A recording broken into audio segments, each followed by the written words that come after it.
Mr. Bounce was very small and like a rubber ball. He just couldn't keep himself on the ground. He bounced all over the place. And as you can imagine, that made things rather difficult.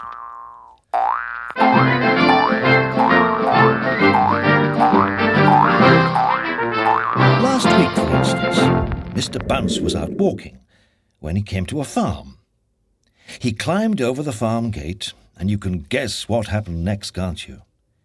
He jumped down from the gate and bounced right into the duck pond. Bounce went Mr. Bounce, splash went Mr. Bounce, quack went the ducks.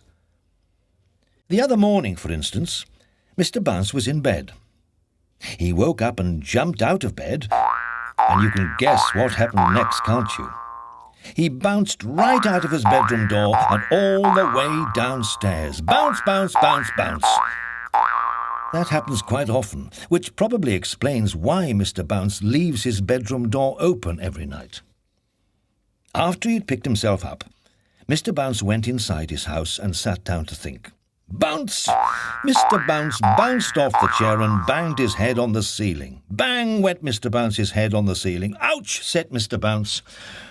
This is ridiculous, Mr. Bounce thought to himself, rubbing his head. I must do something to stop all this bouncing about. He thought and thought. I know, he thought. I'll go and see the doctor. So, after breakfast, Mr. Bounce set off to the nearest town to see the doctor. He was passing a tennis court when he tripped over a pebble. Bounce! He bounced, and he bounced right onto the court where two children were playing tennis. And you can guess what happened next, can't you? The children didn't realize that Mr. Bounce wasn't a tennis ball and started hitting him with their tennis rackets backwards and forwards over the net. Bounce! Oh! Bounce! Oh! Bounce! Ouch! Poor Mr. Bounce.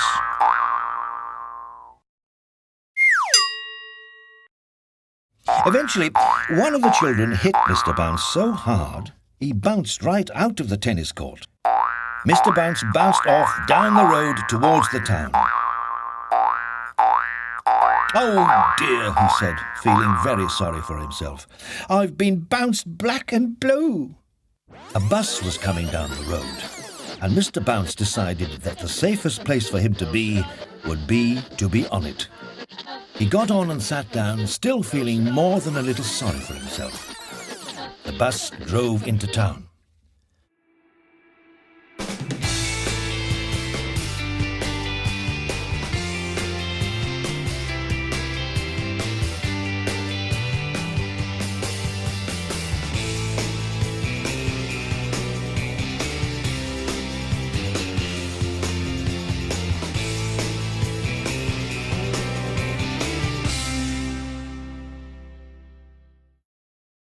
The bus stopped right outside the doctor's. Mr. Bounce stepped down from the bus.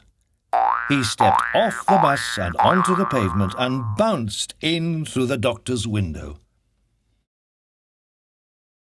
Dr. Blackwell was sitting at his desk enjoying his mid-morning cup of coffee. Mr. Bounce sailed through the open window and landed... Well, you can guess where he landed, can't you? Good heavens! Exclaimed Dr. Blackwell. After the doctor had fished Mr. Bounce out of his coffee and sat him on some blotting paper to dry out, he listened to what Mr. Bounce had to tell him. So you see, said Mr. Bounce finally, you must give me something to stop me bouncing about all over the place quite so much. Pondered the doctor. After some thought, Dr. Blackwell went to his medicine cabinet and took out a pair of tiny red boots. This should do the trick, he told Mr. Bounce. Heavy boots. That should stop the bouncing. Oh, thank you, said Mr. Bounce, and walked home wearing his red boots. Not bounced, walked.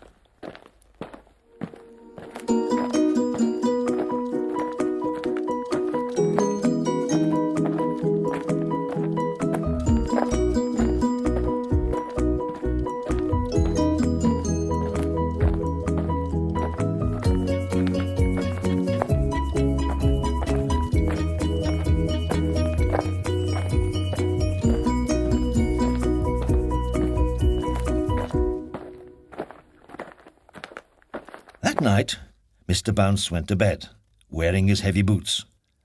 And then he went to sleep. The following morning he woke up and yawned and stretched and bounced out of bed. And can you guess what happened next? No, he didn't bounce down the stairs. He went straight through the bedroom floorboards and finished up in the kitchen.